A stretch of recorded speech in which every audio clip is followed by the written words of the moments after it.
Hey, short film, what's up? It's the Culture Detective here investigating your favorite albums. And today I'm going to be doing second review of the day, and that would be a mini albums review video where I talk about a bunch of albums that I've listened to, that I want to talk about, but I just don't want to spend like half an hour writing a review and then filming it and editing it. So I decided to just review them all at once in one video. Mini albums review. Let's go. So starting off, let's talk about the new Angel Olsen album, Big Time.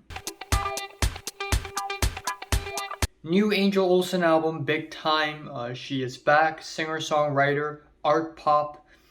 And yeah, this is a pretty solid album with a lot of traditional singer-songwriter flavors, really nice country aesthetic to a lot of the tracks as well.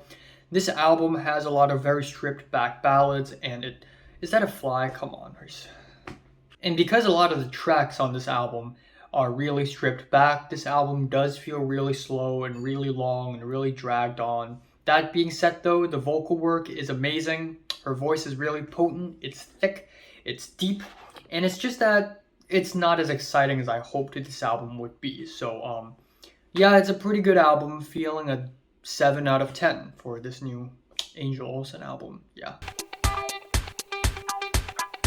The second album I'm going to be talking about is the latest Foals album, Life Is Yours. Foals is a British pop rock band, and this is their latest album. And I've covered their two previous albums, and both of them are really good. And this album is almost like an extension of that, because this album doesn't sound all that different from their two previous albums.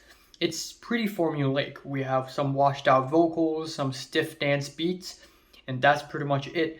It's kind of formulaic, it's kind of redundant sometimes, and the song structures are pretty dry. And not every single track works. Some tracks on this album slaps hard. They're really catchy. Some tracks just feel really forgettable. In fact, most of the album is pretty forgettable and not really all that great. So unfortunately, even though there are groovy moments on this album, it's just not special or interesting enough to really hook me in. So yeah, didn't really enjoy this one. New Foals album, 5 out of 10. Up next, I have to talk about the new JER or JER album, Bothered Unbothered.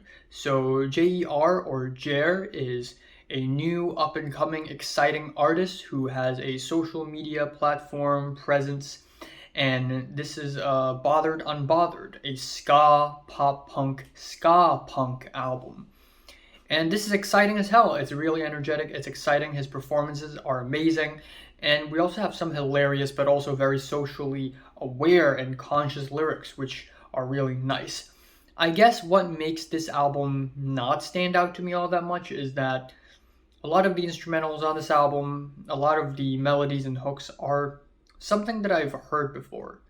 I feel like there's nothing all that original about this album, and that's totally fine. It's still a very fun album, don't get me wrong. It's just that nothing about this album really made me go, wow, you know? So yeah, it's a good album. 7 out of 10. Then let's talk about some metal. We have the Artificial Brain self-titled album. This album is basically death metal, and dare I say technical death metal. Now, I'm not super well versed in the world of death metal, but there are still a few albums that I really enjoy that are death metal. And this album is pretty good in my opinion. It's pretty solid, it has some really nice futuristic instrumentals, and occasionally the guitar riffs and the rhythms are kind of catchy as well. It's really solid. But that being said though, this is as normal as a death metal album could kind of get, if you know what I mean. It's nothing all that interesting. It's nothing all that crazy, nothing all that groundbreaking. It's just pretty good meat and potatoes, technical death metal, and that's pretty much just it. So 7 out of 10. Next up, I am going to be talking about the new Cult of Luna album, which is called The Long Road North. So Cult of Luna is a Swedish atmospheric sludge metal band, and they are based in Umeå, Sweden. And that's really cool because I also know someone from Umeå, and it's probably a pretty small town, so they probably know who he is or something. I don't know. But yeah, is Umeå a small town or is it like a whole city? I don't even know. It's probably somewhere in between. But yeah, new Cult of Luna album, and you know, the album cover looks really enticing and interesting, and it seems really good. And it is pretty good. It is really atmospheric. It has some great performances. I think Colin Stetson is a really great addition to this album. Whenever he shows up, he also adds something really interesting to the album. I just think it's a little too long. This album is 1 hour and 9 minutes long, and some of the tracks here just really drag on. So 7 out of 10. Then I'm going to be talking about the new Krallice album, Crystalline Exhaustion. This album was released like half a year ago, but I'm reviewing it now. And that's because this album is unavailable on Spotify. You have to go to YouTube in order to find it.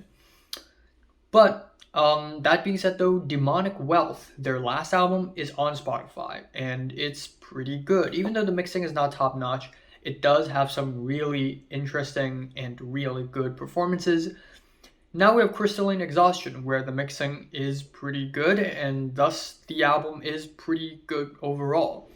I really love the avant-garde element of their music. They basically take black metal, but make it really weird and avant-garde, and I like avant-garde black metal. It's also really wintry and frosty. It really fits the album cover. And I think the rhythms and the instrumentals are all very layered and interesting. And out of the 3 metal albums that I've talked about in this video, this one stands out the most. So, yeah, pretty good. Light to decent 8. Yeah. Then we have the new Della Zyr album, Vitamins and Apprehension.